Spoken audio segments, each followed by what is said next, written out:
Accountability versus independence of judiciary. The chairperson of the session is Advocate Cleopato Almeida Coutinho. Advocate Mario Pinto Almeida is not here, so Advocate Sachin Desai is the first speaker, and the second speaker will be Mr. Prabhakar Tumble. Friends, from yesterday we have been discussing accountability and independence of the judiciary. I don't have to state how important the judiciary is. They can stop entire mining operations in any state at any time. They send most powerful people inside. They decide how garbage should be collected. They also decide who should get credit for nursery classes, what the medium of instruction should be.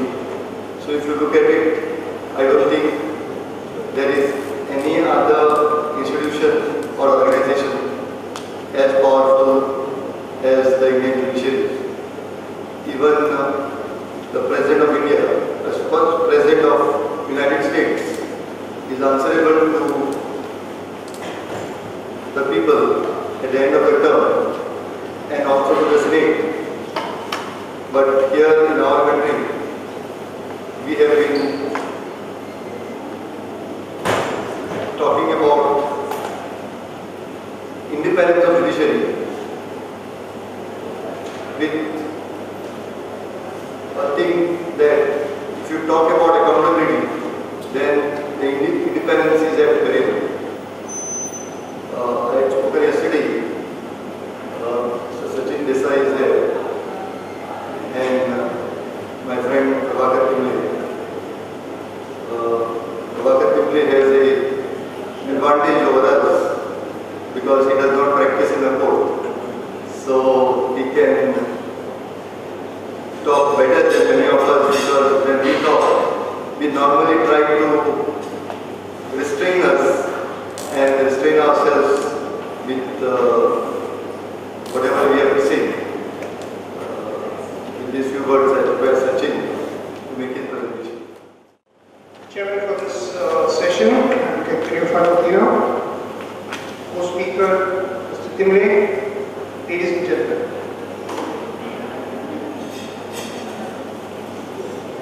Since I've been here since last evening and been through all the sessions, and since most of us also have been here since last evening and been through the session, and the first session being that of accountability versus independence, I'd like to go a little step further, and carry forward from where we left the discussion in the early sessions or the earlier sessions, and move a little forward to see that the act or the bill that has been proposed would actually serve the purpose, and whether it would actually help in bringing about more accountability and more adherence to the standards that have been prescribed. I'd like to read here, therefore, just a part of what the statement of objects and reasons are for this particular bill. I'm not reading the entire part of it, but just a part of it. So it says, I'm reading the end first, the last part first, because that probably appears to be the most holiest part of it all. And therefore I'm reading the last one. The proposed bill would strengthen the institution of judiciary in India by making it more accountable, thereby increasing the confidence of the public in the institution. Now, if you look at this part, and I just read another part before I actually come to my understanding or analysis of this particular part of the statement of objects and reasons. It says the full meeting of the Supreme Court of India on 7th May 1997 had adopted the restatement for the values of judicial life.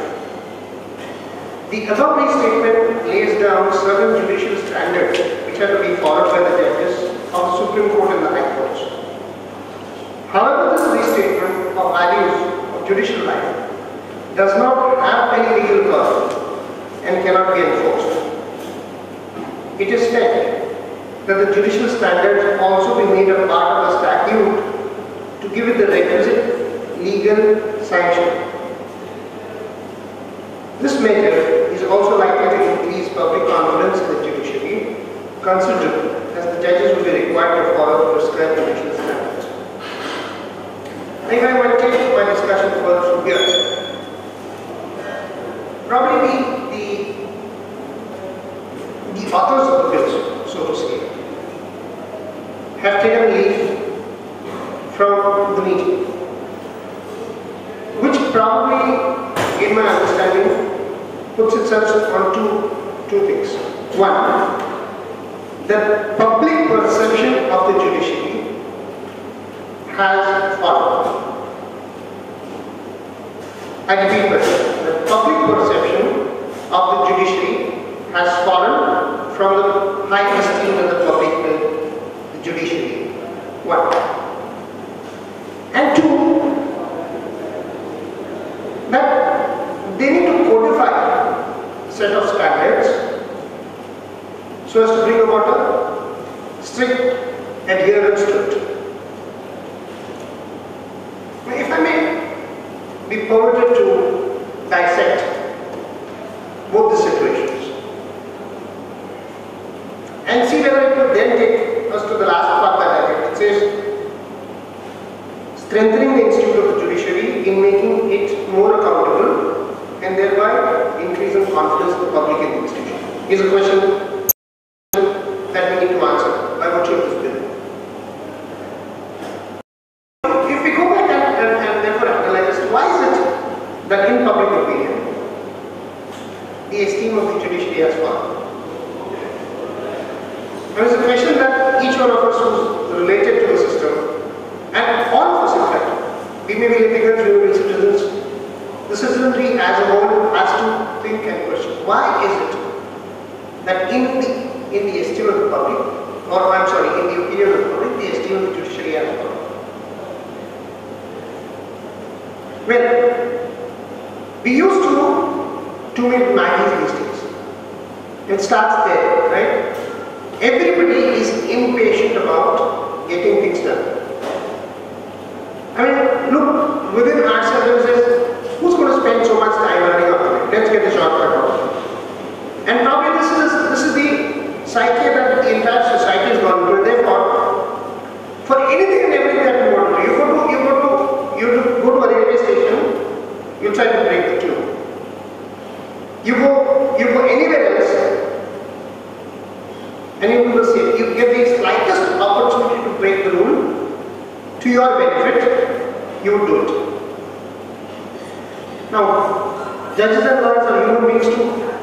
Judges and lawyers are also part of the same system. That the society is moving on, they are part of the same game.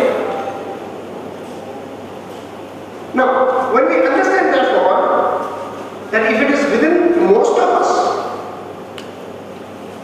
naturally to break the rule, does it lie within us to point a finger at somebody else? I may be sounding very philosophical here, but I'm reminded of words that say there's so much good in the best, so much good in the worst of us. There's so much good in the worst of us and so much bad in the best of us that it hardly becomes any of us to talk about the rest of us. Now, in this light, therefore, we need to identify and see if there is this lowering of esteem, whether this act will be able to address that, and whether by merely codifying standards we will be able to achieve the objective that says building the confidence in the image of the judiciary in the other general public. Like we discussed in the earlier with Advocate Ryan and Advocate Gauri Sharma as the speakers, I feel that the Act fails us in a large number of places on this count.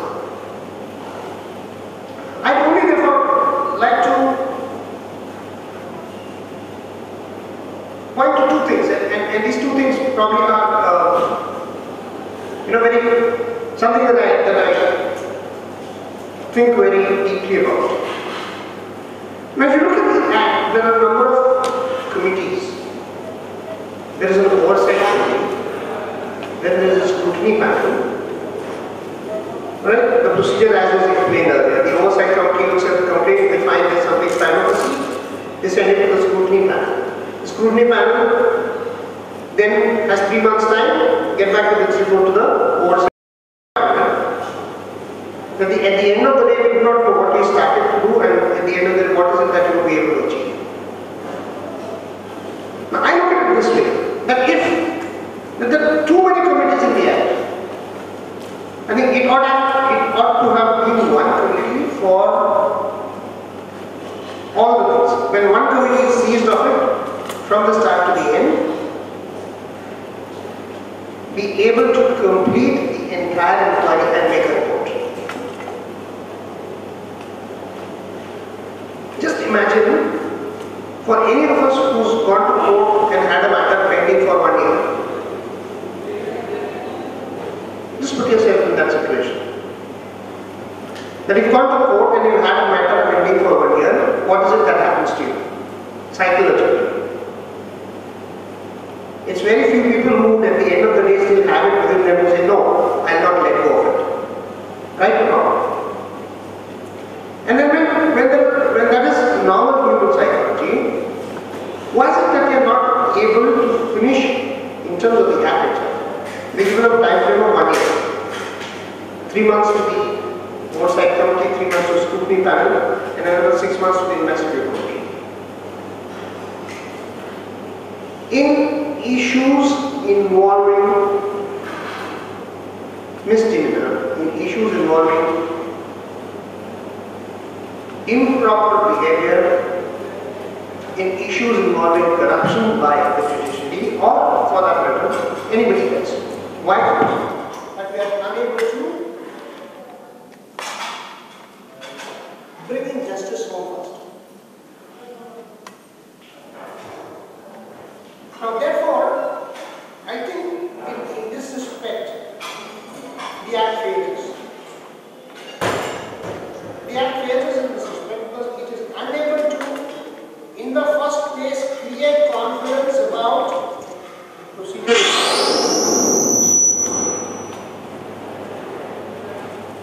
It is unable to create confidence about the procedure that is going to be followed for the purpose of recommending a particular job. That's point number 1. Now we spoke about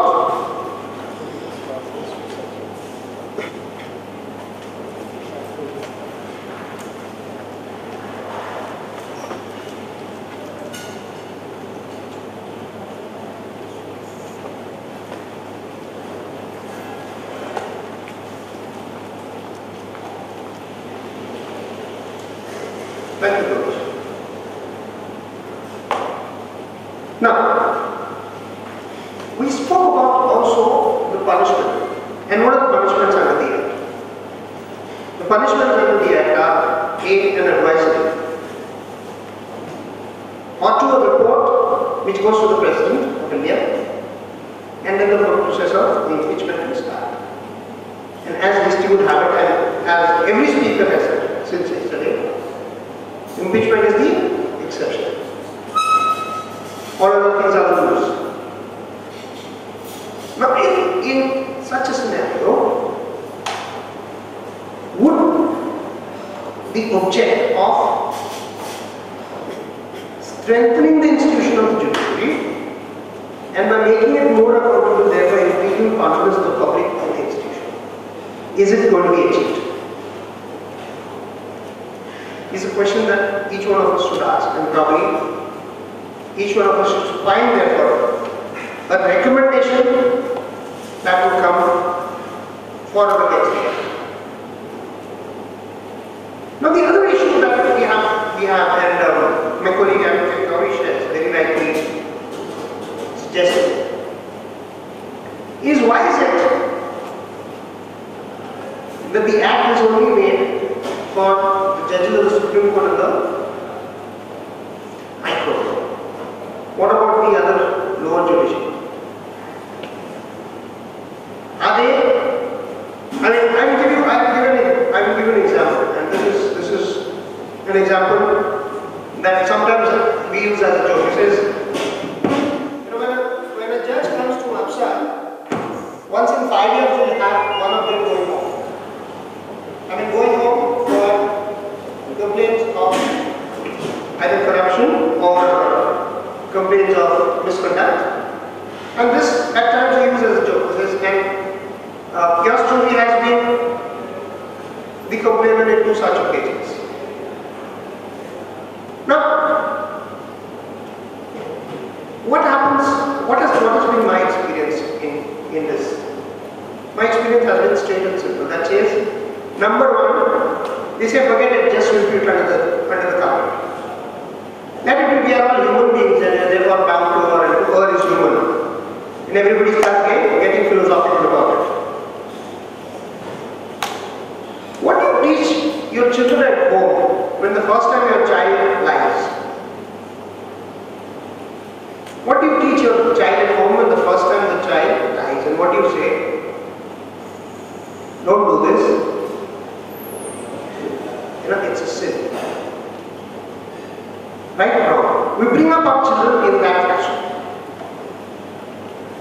How many parents would probably tell their kids, no, it's perfectly okay to go and steal. It's perfectly okay to bring it. I remember as a child, even if I brought somebody's pencil home, I was punished for it. To say, you couldn't bring it, it is somebody else's.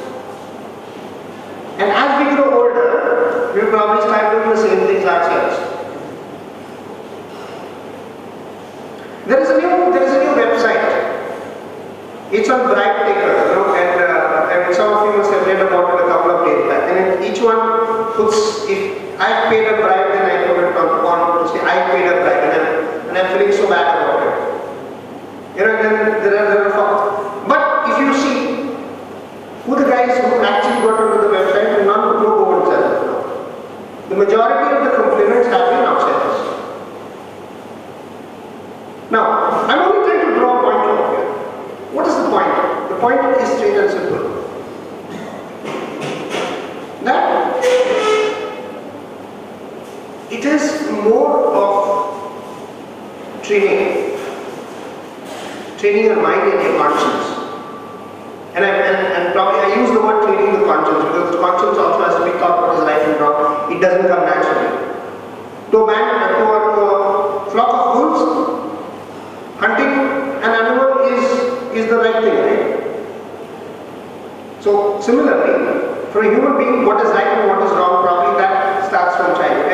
And therefore it's very important that initiation into the profession, initiation into the judiciary, initiation into any public life requires the right amount of training, not only in the subject of your excellence, but in issues that touch social life, and has to be able to differentiate what is right and wrong. Now you'd ask me a question, are you a fool? What are you talking? It's utopian. You're unable, it's nothing that we're going to be able to achieve and measure on a scale to say this is within 10 years, India is going to be a self-righteous country. You know, measurable? No. But that's where the law will come into force.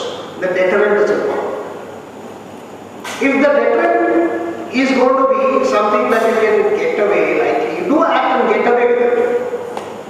Somebody wrote very nicely, Derek Almeda in one of his blogs the other day writes like, a person who's done an act should be permitted to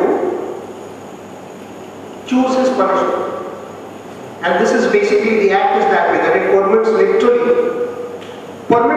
to choose his punishment. Meaning what? Advisories or request him to retire. So he takes all his benefits and retires, including what he's made rightly and wrongly. And, or else, go through a proceeding which is going to be non-consequential for a lack of political.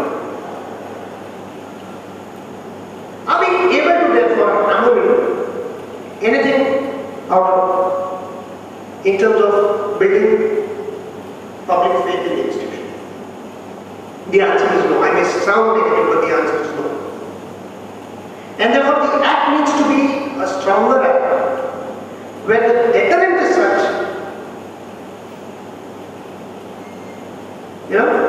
in Marathi there is a saying, Leki bole, sune lage. A literal translation of it is that if you want to tell something to your daughter-in-law, tell it to your daughter. Or if you want to reprimand your daughter-in-law, reprimand your daughter-in-law to understand. That's Leki bole, sune lage.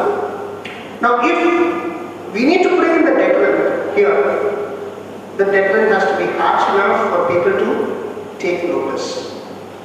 That look here, henceforth, no rubbish will be tolerated. And therefore, misconduct, corruption, judicial indiscretion for considerations other than that being legal has to be put up on a higher plane in terms of its gravity. If you ask me as of today, my understanding, on a scale of 1 to 10, if rape is at number 1, if rape is at number 1 in terms of social norms, corruption comes a very poor 7 or 8.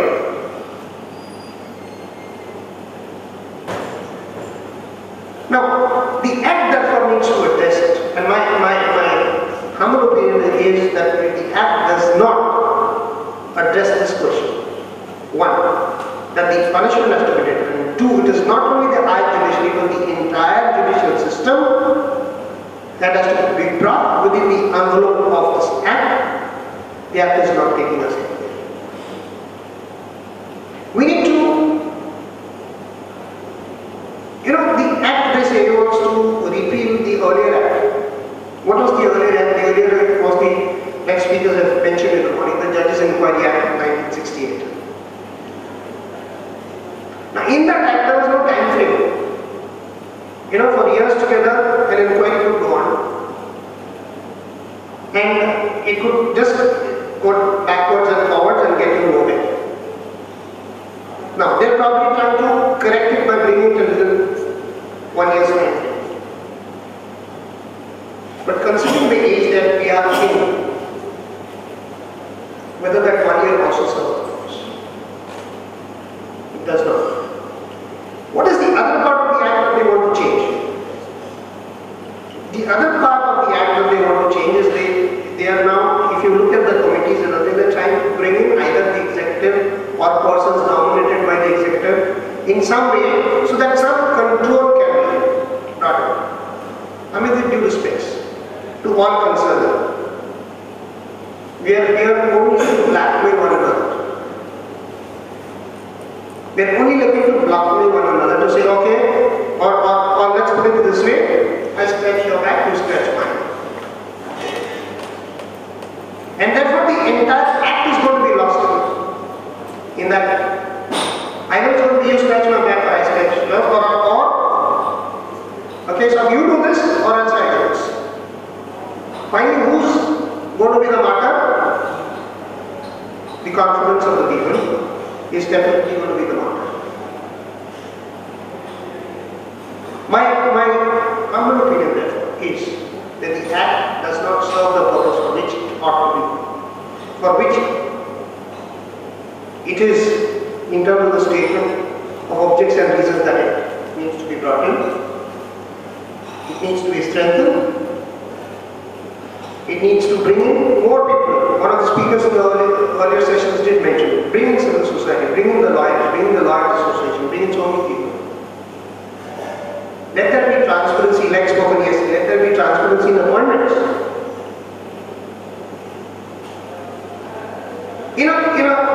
As a parting note, I'd like to leave you with this to ponder and think about. Advocate Cleophas yesterday mentioned about the Judicial Appointments Commission Act. Right now, this act is stuck in one house of the Parliament, the other act is stuck in the other house of the Parliament. You know what is the objection there to the other act?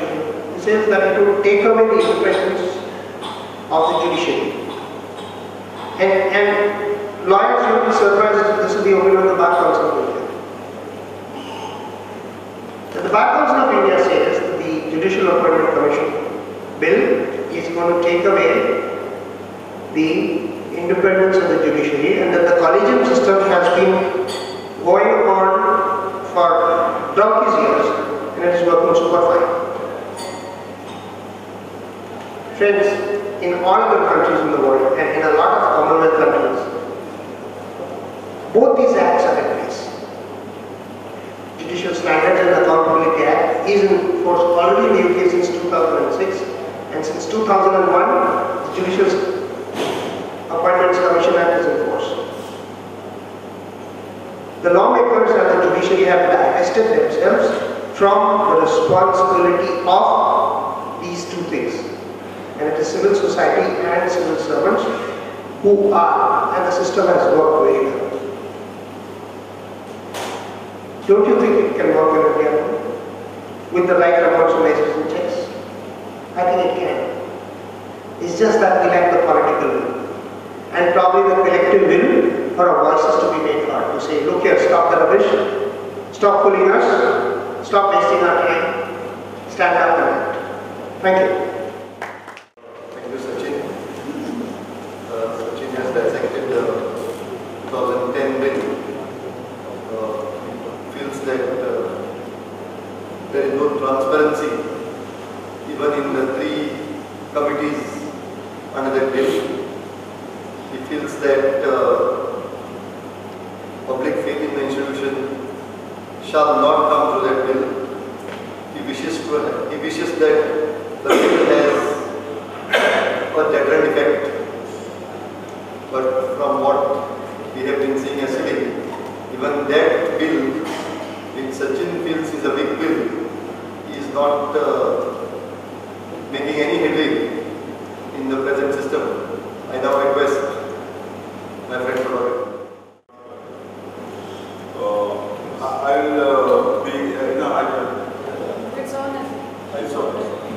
I'll be very short. I will start with the exactly opposite of what Sachin has said.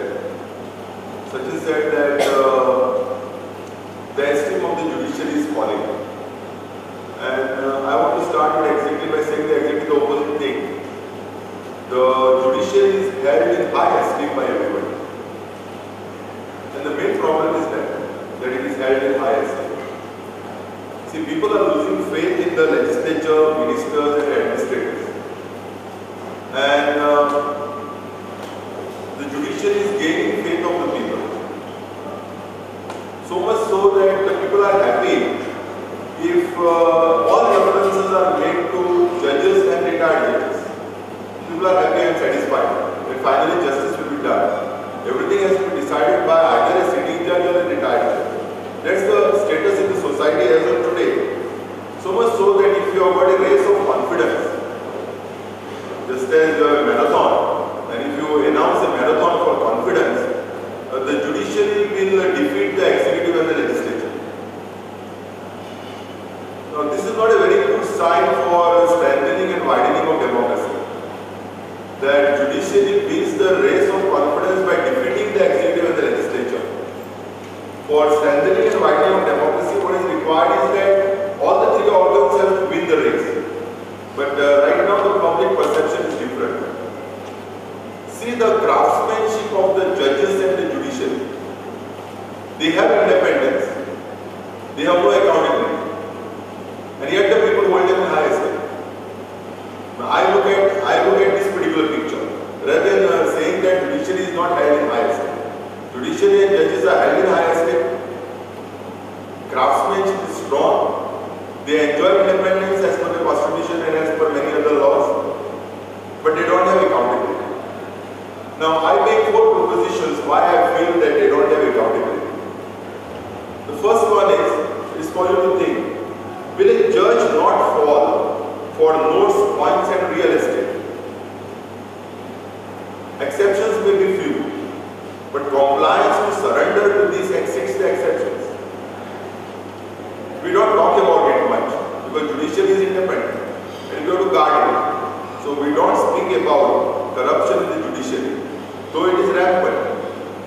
And the clean side is an exception, and the dirty side accepts the clean side. That's one of the reasons why I say that right now it's not accountable and accountability is needed. Second thing is, will a judge not compromise on his independence for post-retirement appointments and consultancy? Consultancy with the corporate sector, post-retirement appointments with the executive. So actually there is no need for judges to compromise. Under the present situation of market forces, the demand is greater than supply.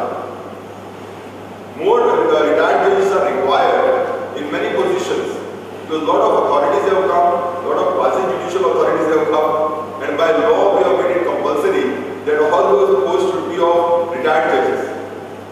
So the demand is more than supply. In fact, there is not scarcity of judges to man different quasi-judicial establishments and social welfare establishments which have come up as a part of the expanding legislation that we have brought, either for transparency in administration or for reducing corruption or maybe for protecting environment. You name it, and you have got machineries created. And the demand for judges exceeds the supply. Demand for retired judges exceeds the supply. There is no need for them to compromise. But we find at every stage there is a compromise. In fact, people don't speak it loudly, but advocates speak it in their chambers or in their common rooms. That in the judiciary there is an access between the government leader, the senior advocates, and the judges. So accountability again is needed in this area. I mean to nip this in the bud. See, when we talk of independence of the judiciary is independent actually. The judges are not independent, that's the problem. Because judiciary is independent because you have a constitutional protection. Fine, there is one grey area, and that grey area is the finance is provided by the executive. See, for expansion of the judicial administrative system, the resources have to come from the executive, that's fine. Except for that one area, the judiciary is independent. And finally, independence depends on the independence of a judge. In addition to the legal safeguards that exist for the independence of the judiciary. Now, independence is such an elastic shield for lack of accountability. Whenever we try to bring in some accountability in the judicial system, in the judiciary, independence is a shield, it's elastic. You can expand it and say, oh, you are coming the way of our independence.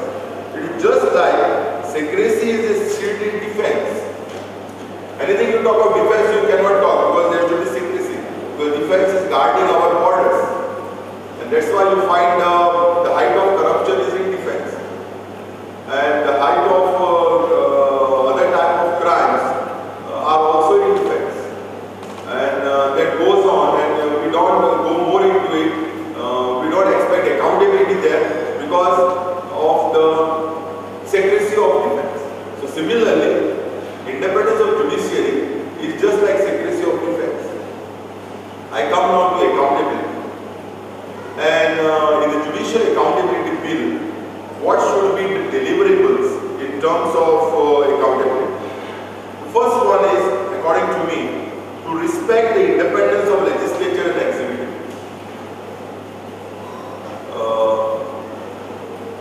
See, the rise of judicial power. We have seen the rise of judicial power. In fact, Deopa spoke of, the judges almost dictating everything in all the areas. And judges can start anything and can stop anything. And then we all clap because the judiciary is courageous and independent. So the rise of judicial power should not be at the cost of disrespect to independence of legislature and executive. The judiciary sometimes to such an extent, I read some judgment of a Karnataka High Court but the High Court directed the Konkan Railway to start the services from Karwar to Bangalore within 6 months. You know? So this is like disrespecting the independence and the power of the legislative and executive. It's too much of, yeah. So the first thing in accountability which you will find is, I don't know how to be about it, but when I talk of accountability of judiciary, I mean, first accountability is you are independent, respect the independence of the other two organs. Second thing is expressing opinions contrary to judgments delivered while in office. It has become a fashion nowadays with judges to express totally different opinions as compared to what opinions they have delivered when they were in office. So much so they also show remorse at their judgment. They say, I might have erred in that judgment. You know, I had given a death sentence, I should not have given a death sentence. Something like that. Now this creates a problem, not expected. This shows total lack of accountability. That is, I want power as a judge, and I also want power when I am retired. That is, people should clap me for my progressive views after I retire. So I want power at both the places. This shows also lack of accountability. The third thing is, in our court system, what I feel is decisions should be short, clear and straight prose in judicial orders. I don't find orders short, clear, clean and straight. In fact, the orders are lengthy and obese. You know, we don't like obesity. You know, it creates heart attacks. So when you look at a judgment of a court, it can give a heart attack to anybody, and to the litigant, may not be to the lawyer. So the judgments are like jalebi. You know how the jalebi is made. That's how the judgments are made. Finally, round, and finally it is like this. It's like a, I would call it the jalebi judgments of our judiciary. And when I really come from the education line, and in education line, all the time we lament that sir is also there, that our education system is teacher friendly rather than student friendly. Our system is not child friendly, educational system. That's what we lament. It's teacher friendly. If everything is fine with the teacher, everything is fine with education. And if if teachers, there's some problem with the contractual arrangement of teachers and the employer, then education is going to dogs. So in a similar way, the judiciary what I find is the system is lawyer friendly rather than litigant friendly. It's lawyer and judge friendly. Both are happy. The litigant is not happy. So that's the problem. So although I started by saying that people have got a high esteem for judiciary, the reality is different. And that gap is because of the craftsmanship of the lawyers and the judges. That people feel that judiciary can deliver you things. Reality, they cannot deliver you. But they hold the judiciary in high esteem. And the faith in the legislature and executive, which delivers to you goods and services, the faith in them is coming down. And the faith, in something which doesn't deliver to you, judiciary is like God. God doesn't deliver anything. But all people have faith in God. You follow it? So even if a small child, dies, you will say, "To Deva, Dev Najir Mukh Karta, but Deva Tak make it." So still, the faith in the God continues. So similarly, the faith in the judiciary. See, now in the government administration, we have brought in the Public Services Accountability Act, wherein there are norms for services and there is accountability. At least we have tried to bring in a legislature, I think it's passed. Yeah. We have tried to bring a statute to provide accountability. And the machinery is being created. So there is an international machinery available. But there is no such accountability of services delivered by the judiciary. Accountability, very important, because people should not become judicial hostages. This reminds me of hijackers. You can hijack an aeroplane, the hijackers, and then they keep the hostages. We file a case in the court and we become a judicial hostage for 20 years. So it's less like the lawyer and the judges are hijackers. So accountability bill is not only in terms of appointment of judges, and regulation of their service conditions, but it has to look into these areas. I like to bring these analogy things, to put the point better. In the banking and financial sector, there is another term that we use called as NPA. NPA is non-performing assets. So, when anybody takes a loan is an asset of the bank. It may be a liability for me, which I have to pay, but a loan given by a bank is an asset for the bank. And the bank NPAs means that if a borrower does not repay the loan for over 6 months continuously, then that loan is to be treated as an NPA, or that amount is to be treated as an NPA, non-performing asset. So, litigation in the judiciary should not become NPAs. So there has to be a time limit, and then there has to be a system of accountability. Like for instance, any litigation which has crossed the age of 1 year should be considered by the judiciary as a NPA. And there has to be regulation of NPAs. That NPA in a court should not exceed 20% of the total litigation in that court. Something like that. There's something going to work out in a quantitative method. Otherwise, how do you restore accountability? How do you restore accountability in the manpower? You have to restore accountability in the manpower for the sake of the litigant. It's not just for posing talking of independence and for courage. For courage, to maintain independence, accountability, it's not like that. So there has to be some measuring rod. I'm just giving a drawing an analogy. In the banks, they are measured by NPAs. The Reserve Bank says, if your NPA is to an extent, we may cancel your license, or we will not give you refinance. There are punishments by the Reserve Bank and by the NABARD. So there has to be a system, something like NPAs at least in the courts, to bring in some kind of accountability. So non-performing, otherwise it's like non-performing asset. So it is an asset, which is suppose a property dispute, right? Then it is a dispute in the court.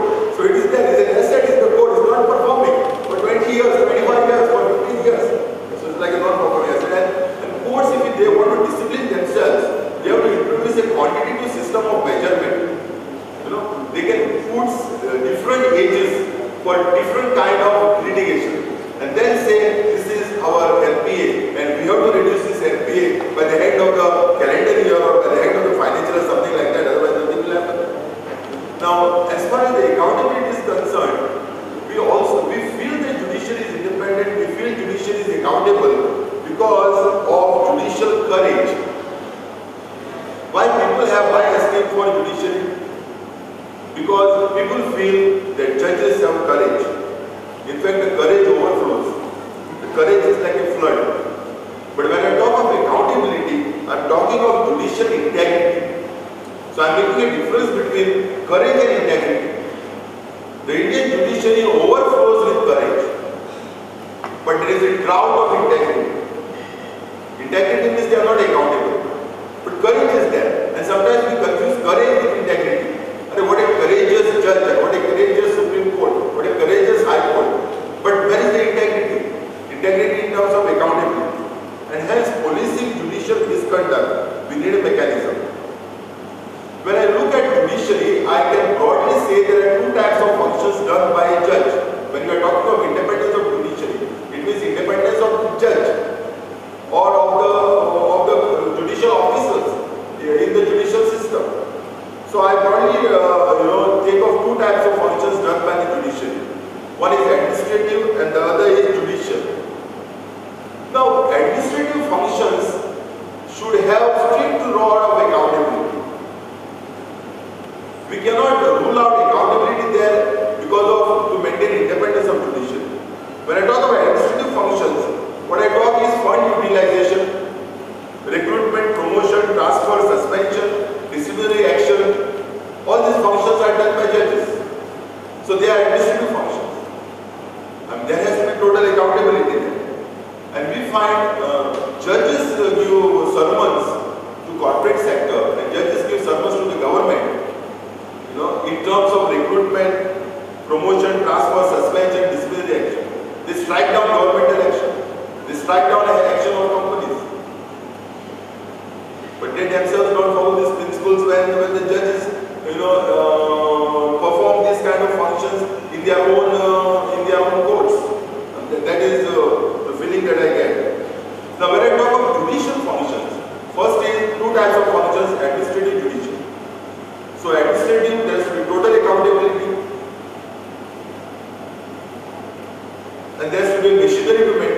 accountability. Second is judicial functions. When I talk of judicial functions, I split it into three parts. One is the product. The product is the judgment which the judge gives. That's the product available to us.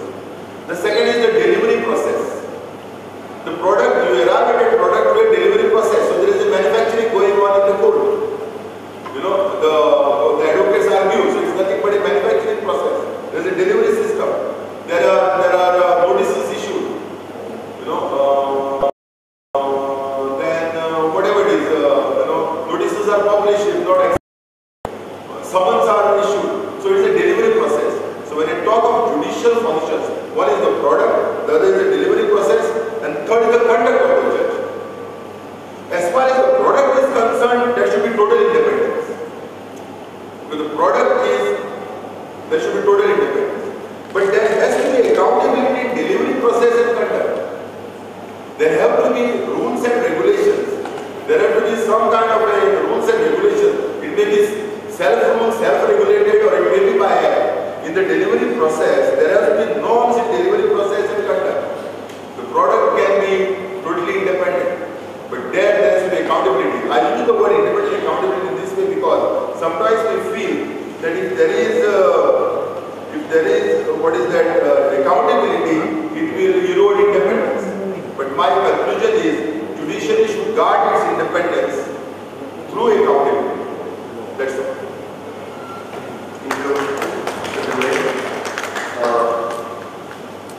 Similar feels that independence of the judiciary is ought to be through accountability. It feels that there has to be respect for legislature and executive. The judgment should be clear, short and straight. Then his other point is that the system is not litigant friendly, but lawyer and judge friendly. And secondly, lastly, there is no integrity. And somehow there should be restoration of accountability by regulation. With that few observations. Any questions? Any points to make?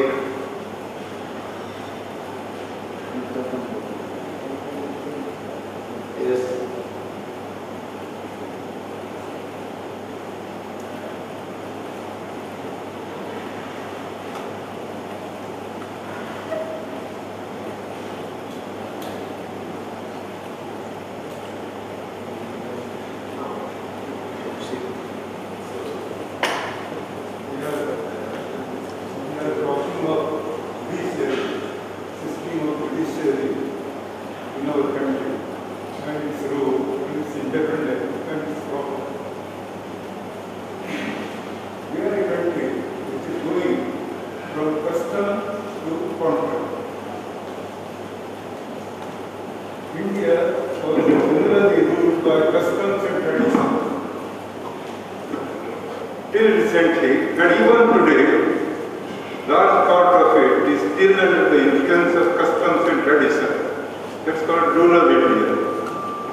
European system of thinking and decision-making process is essentially contractual. The contracts are always made by men. Customs and traditions are always made by people who are not always living. It's an evolutionary process. So the judicial system that India had before the Europeans came was conventional judicial system. That system we have just ignored. We are not even reviving it. We are not even trying it. That was cost effective. That was very effective type, and that was very much local in nature, and therefore accepted and adopted by people voluntarily. The judicial system that we have today is imported, is imposed, and is contractual, costly, and therefore complicated. To the point, but I am trying to put the perspective first. Yes. But the judicial system that we are talking about is based on contractual system. What would be better? Having a relook at this act or coming up with a separate legislation which provides for setting up a completely separate tribunal to look into this judicial misbehavior and making it simplified, saying that the procedure under CRPC or CPC will apply to inquiries. Will this solve the problem? Before that, see, I think for the past 5 years, for the past about 3 years, we are caught in a dilemma whether any regulation of minimum standards would at all get through. See, as I was telling yesterday, the whole question of bringing a legislation got caught in a mess because somehow the higher judiciary has almost told the executive that we are not going to permit it. And the executive has buckled under pressure. Now, what would be good? Sachin wanted an act with more teeth, more power. Now, if they are not going to, if the executive, the political establishment shall be buckling under pressure with the minimum what is brought, and the judiciary has almost threatened, even before the law is made, that the law is unconstitutional. Then I don't know how your solution could at all be found. Possibly, I thought 2012 was a year of accountability. Like, in the entire country there was a demand for the Lokpal. Somehow I thought in 2012 the Lokpal was coming. It would come. Anyway, we have crossed that we are in 2013. Maybe in 2014 or 2015 it will come. It should come. But what should be a mechanism? Basically there has to be a mechanism. And I was telling yesterday, there has to be a mechanism where anybody must have a right to go and file a complaint. Like I feel bad about something wrong. I don't question the decision, but I feel that this is wrong. Go and file a complaint. And what was there in that act of 2000 act, that there would be a scrutiny committee which will throw out frivolous complaint. Fair enough. And if that complaint unnecessarily attribute motives, maybe there is punishment also. But basically there has to be some mechanism in place where there would be grievance redressals for litigants, and as Sachin was saying, some method to punish. He is using word deterrence. I use the word minor punishment yesterday. So it is meaning the same thing, but he wants to give more powerful weapon in the hands of the sort of the watchdog to deal with the executive. Today Sachin wanted to say something. I'll take it forward from there. when we use the word, I mean, the judiciary or for that matter any of us cannot be islands by ourselves. We cannot be islands by ourselves and say that I stay in my glass tower so nobody can touch me. The fact remains, and this is the sorry state of affairs, that none of us wants to introspect. And look, we did. And start from ourselves. Now, the whole, and the history as very rightly pointed out by Advocate Priya is, yes, that they have buckled under pressure. But then somebody has to stand up to it and say, enough is enough. I think if, and we've spoken about it in the scene, and Advocate Priya himself mentioned yesterday about the Punjab bar and the Chennai bar, standing up and saying that look here, we don't agree with the names of the people that you suggested, that the collegium has suggested. And then the voice was heard. Therefore it is very important, and therefore a suggestion has also been made that you need to have a more broad-based ombudsman, or a more broad-based, and it could be in the form of a tribunal, it could be in the form of a national tribunal, a tribunal that would then subdelegate powers to each of the states and having their own tribunal, where you have a cross-section of people. So it should not be that any one is trying to victimize the other. You know, we discussed as a matter of joke sometimes when we were saying that some judge came here and he was carrying some extra baggage with him. You know, that he was rubbed the wrong way by, when he was a lawyer, he was rubbed the wrong way by a Goan judge. So when he came here, he started shooting the lawyer's way. I mean, every one of us is guilty of carrying that baggage. I have a problem with Gaurish. I probably don't go for Gaurish, I go for the juniors. So each time Gaurish's juniors come to court, I make life miserable for them. I'm carrying that extra baggage. So the system, therefore, the system is such that we therefore need to never have a more broad-based, more, let there be collective wisdom, more people coming into it.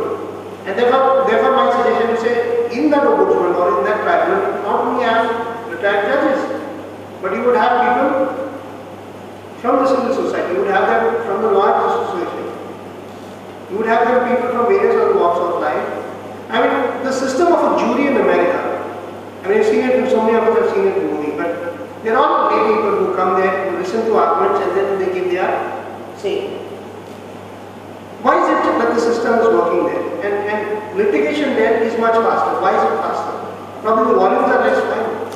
But litigation there is much faster. Why is it faster? Because the rule of law is interpreted and decided by common men also. And that the judge is not able to veto opinion of the general court. And that's therefore very important that system of that nature comes into place here. I mean, you may have tens of laws, but an intelligent mind would still find a way out of it. And therefore, I use the word training and self-training and training the conscience. So, everything would happen. These are all pieces of a jigsaw puzzle, that everything like what Gaurish should say, yes, a tribunal, yes, required. Keep more people on it, so that you are able to get more, you know, and then the pressure, and then Professor Bakri said, is it public way? What to be done? Yes, by the litigants. Advocates Association And the litigants, correct. agents of those people because they are paid by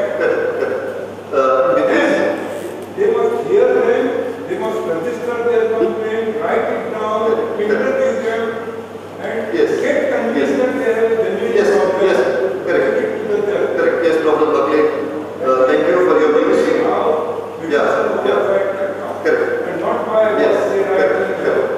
Correct. With these observations of Professor Bakri, we come at the end of this session. And yeah.